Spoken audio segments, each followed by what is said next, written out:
Okay, so I'm gonna launch it for the first time. It's actually in Sport Plus mode. I'm a little nervous. I know, yeah, I can't. Here we go, here we go, here we go. So let's go.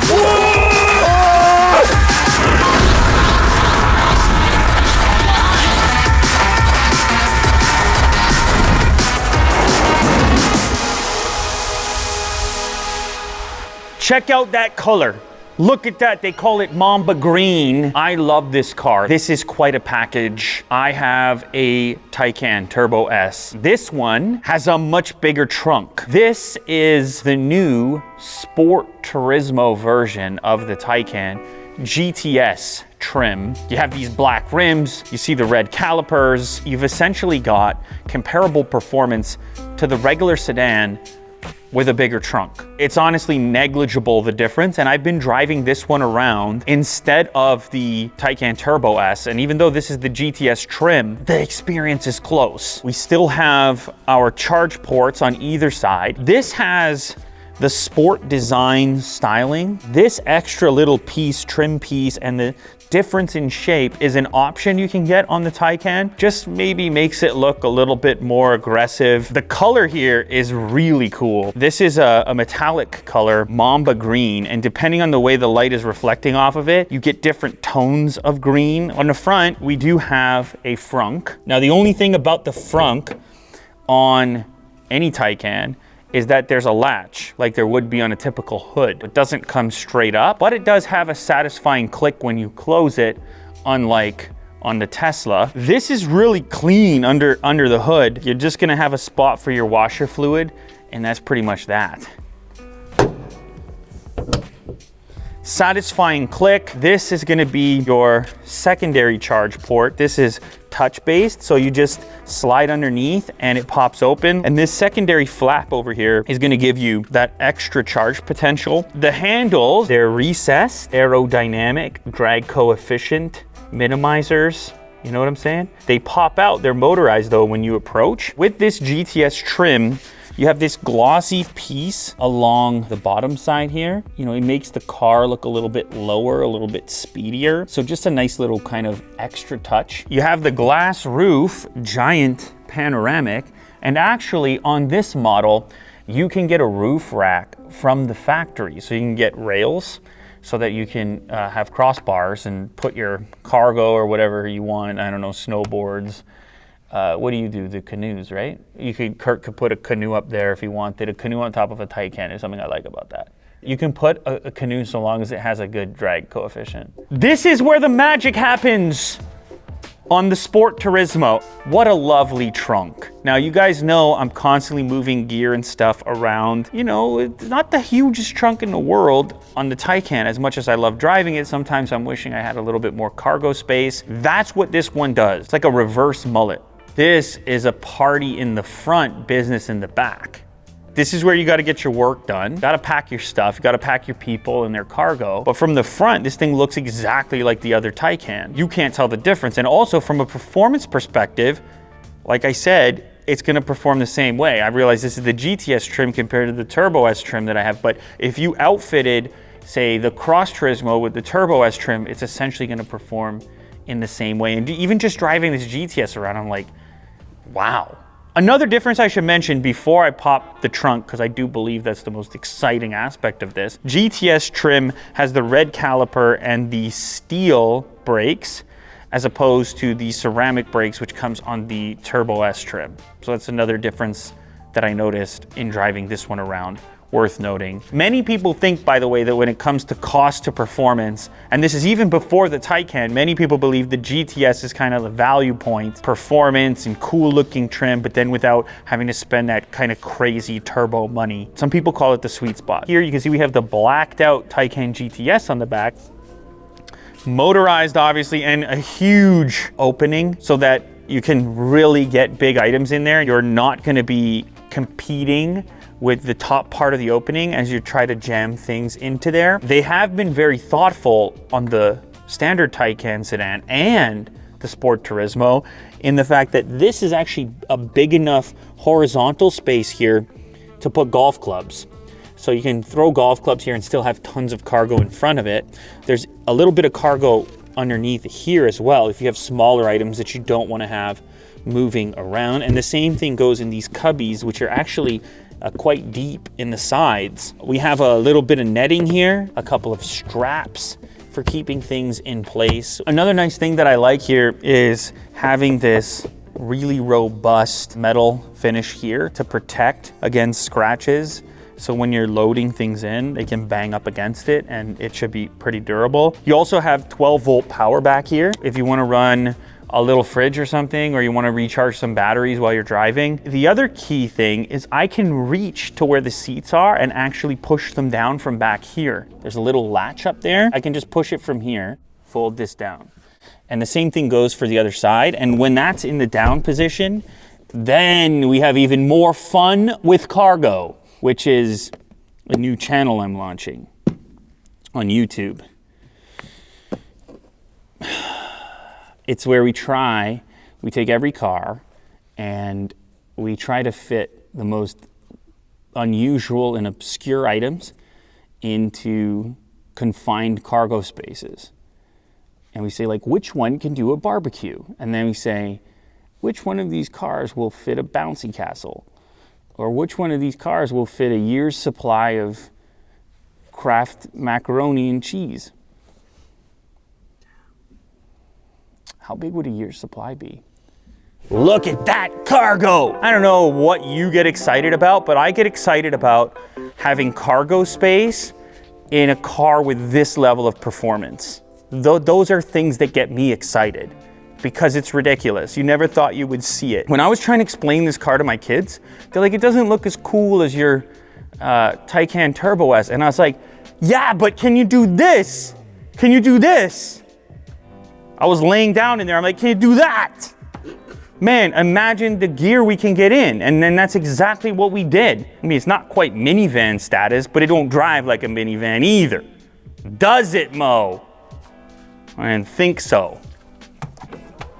Okay, so now we are in the cockpit of the Taycan Sport Turismo GTS trim, and this one has some pretty cool upgrades. The Porsche design clock at the top, the secondary screen for the passenger to control things like multimedia, the music that's playing, and also nav if you need them to just like put in some coordinates. Of course, since it is the GTS trim, you also have the Alcantara steering wheel. Soft touch. I'm not sure if I would choose this. I kind of like the leather, but it's hard. Some days I'm like, ooh.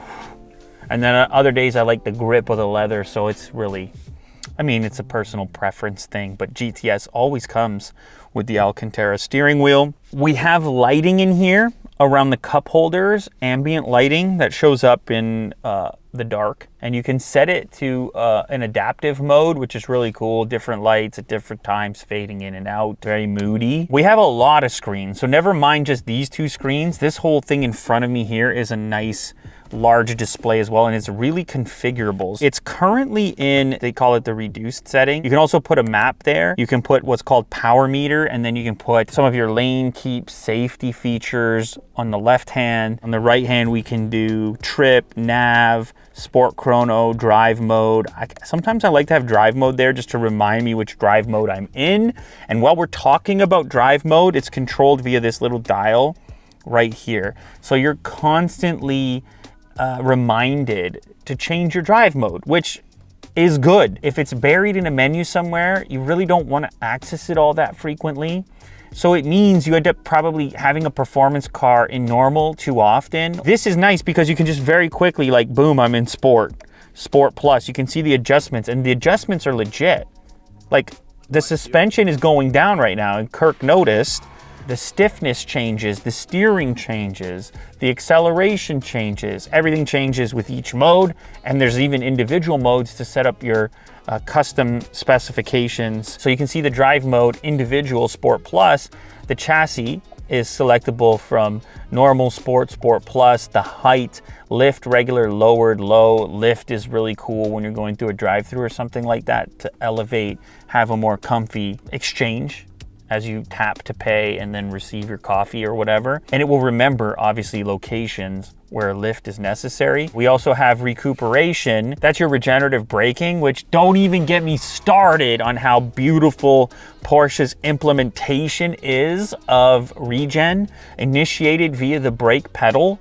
It just feels so refined to me, and it makes sense in my mind. And as somebody who's driven a gasoline Porsche, it's such a beautiful transition. Don't get me wrong, the future may very well be one pedal, strong regen, huge range, and all the beautiful things that come with that. In this stopgap crossover, like what they're doing here just feels a little bit more polished to me. It's a personal thing, okay? Obviously, you can also turn on your electric sport sound if you want that type of feedback.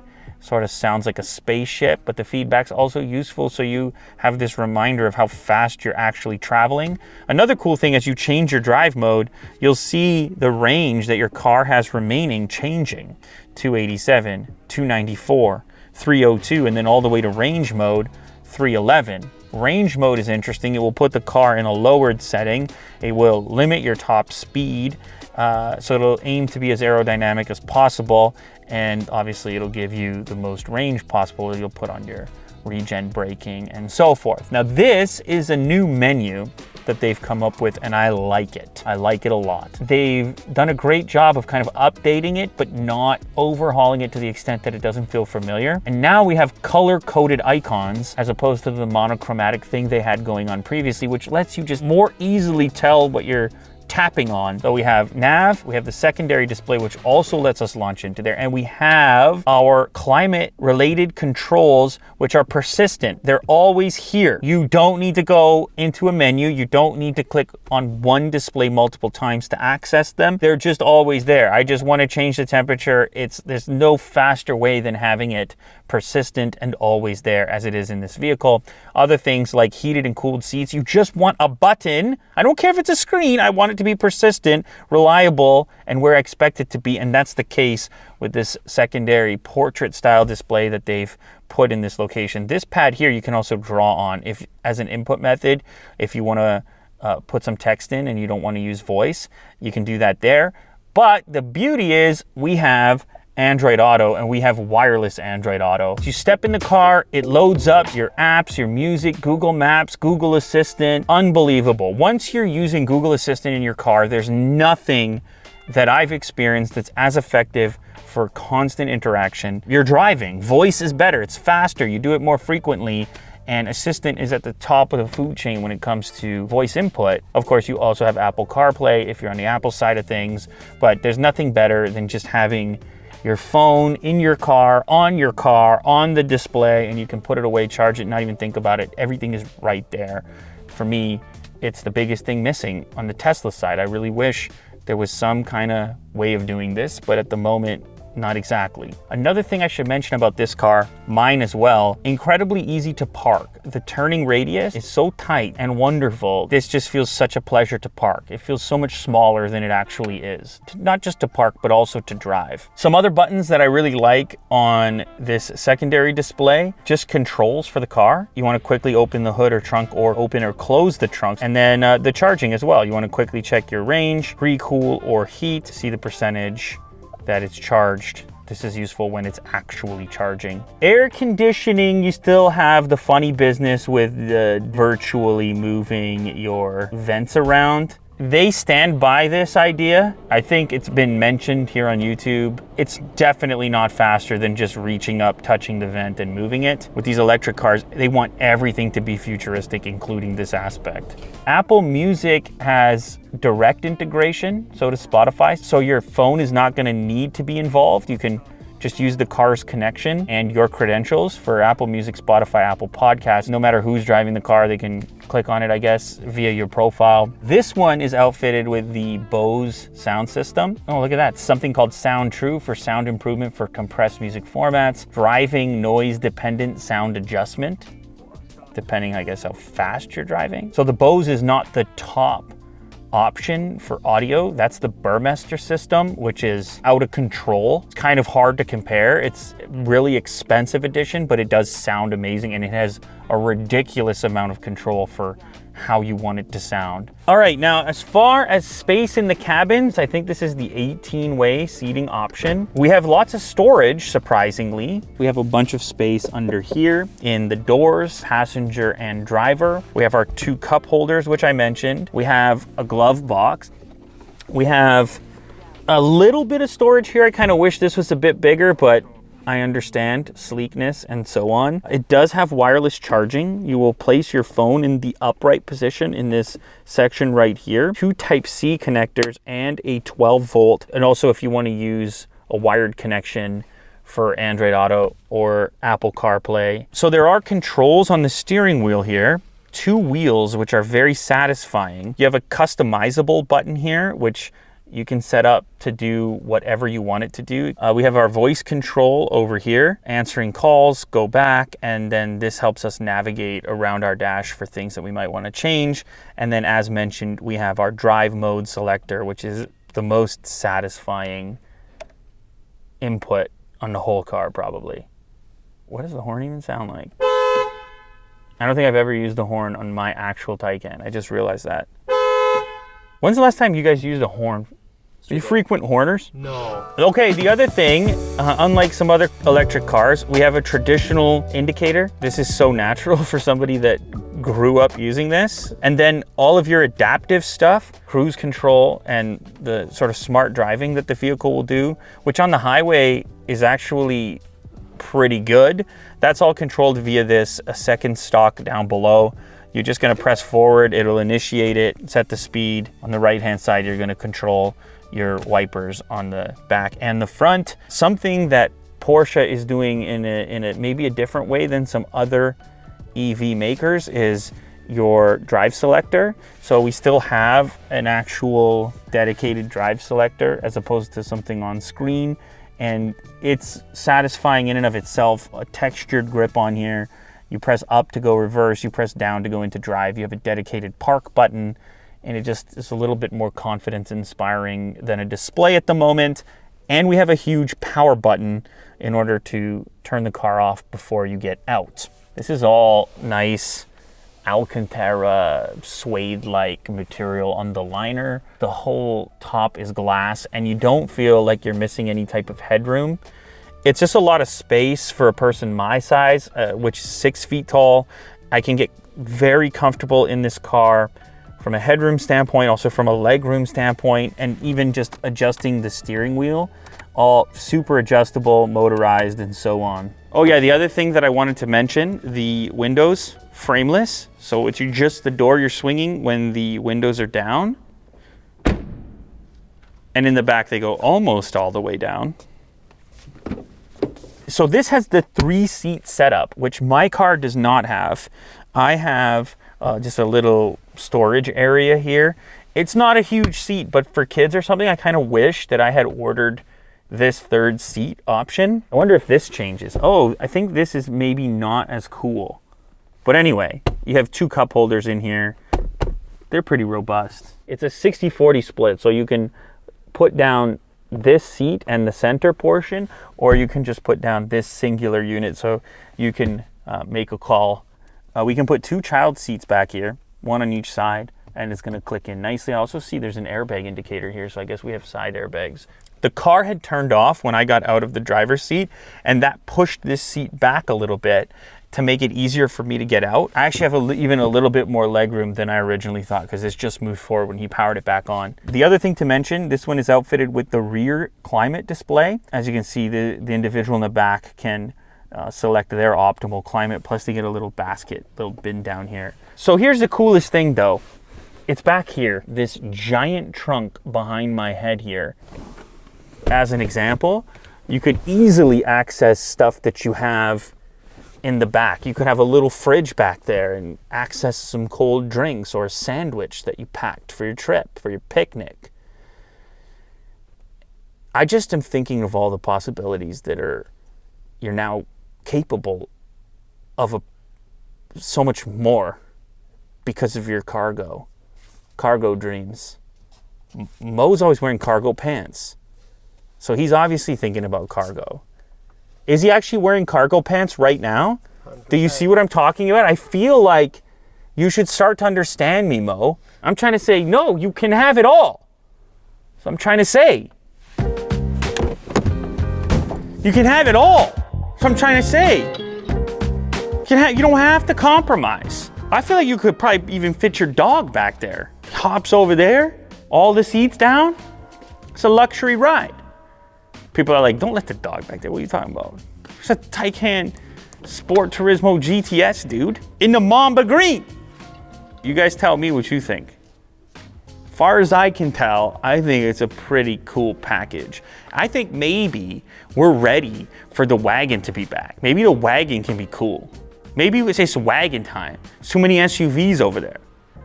Maybe it's time for wagons to make a resurgence. And I can't think of a cooler wagon. Mamba Green, Taycan GTS, wagon life, dragon life. Yeah, wagon life is dragon life. Doesn't this kind of feel like a dragon, sort of? Don't tell Will, he'll get his Game of Thrones going. Because they got a new Game of Thrones as well, right? Yeah, House of Dragons. House of Dragons, that's what I'm talking about. I mean, I don't know anything about it, but Will probably does. You can ask Will. Well, we're out here on the countryside, just driving this Porsche, and I'm gonna give my take.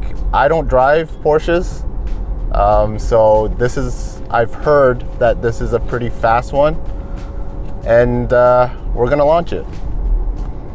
So my initial impressions is that it's like you're driving on a cloud. It's super smooth, and it's almost weightless, but you get, like, anytime you turn, there's control. So it's a really weird feeling, especially in an EV. It seems like the whole interior is meant for kind of like a racing feel, but it's also very luxurious and comfortable, as it should be. To me, I feel like it's really futuristic, but on a functional level, it's really bright. That's something that I really like about this. Like, there's rarely any glare, and somehow they just made it really anti-reflective. Here we go. Okay. See you later. I'm gonna launch it for the first time. It's actually in Sport Plus mode. So let's go.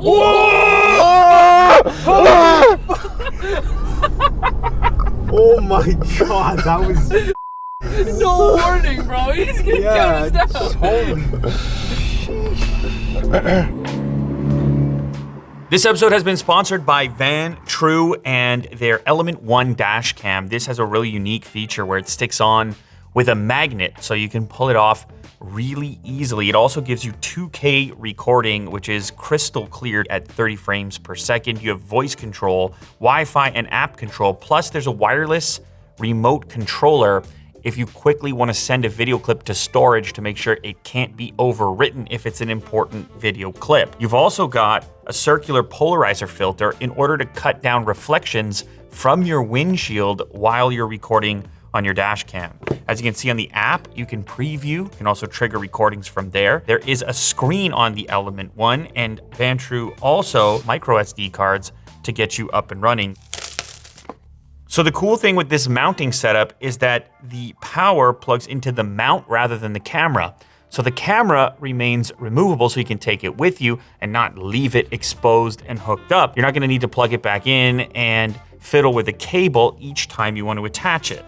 So here is the camera unit in the navy blue color. This is your mounting point. We have a button here for triggering a recording. We've also got our micro SD card slot. There's 3 buttons on the bottom, which are gonna allow you to navigate the interface on the display. There's also a microphone in that location, and there's a Type-C port if you wanna remove the camera completely, view or save your video clips directly to your computer. Of course, you'll also have the option to just remove the micro SD card and then plug that into the full-size SD card and read your video files that way. This is the little wireless remote control in order to save a video clip into your permanent storage. There's a little LED indicator as well to let you know you've triggered it, and a 3M sticky strip so you can put it in a discrete location and it will always be in the same spot. Now with a dash cam, they're always recording, but the way this works is it will overwrite previous footage on the SD card when it fills up. So the reason that it's key to trigger permanent recordings is if there's an actual incident that takes place to ensure that that footage doesn't get overwritten. We even have protected stickers so people know that they're being recorded. Now what's nice about this 12 volt is you've still got another USB-A port, so you're gonna be able to charge up a secondary device as well. So this is gonna be on your windshield, and then the camera is simply going to slide in like that. And the magnet is strong enough to hold it in place, and it simply slides out. So the beauty here is that you can take your camera with you, either to offload footage, or maybe you just want to put it in a more discreet location. Now the beauty of the polarizing filter is it will dramatically cut down on reflections that you're seeing from your windshield bouncing back into the dash cam. Now you're gonna have usable 2K footage without the distraction of those reflections. Thank you again to Van True and the Element One for sponsoring this episode. If you're looking for a dash cam, then definitely look at this product. Check the description for all the relevant details.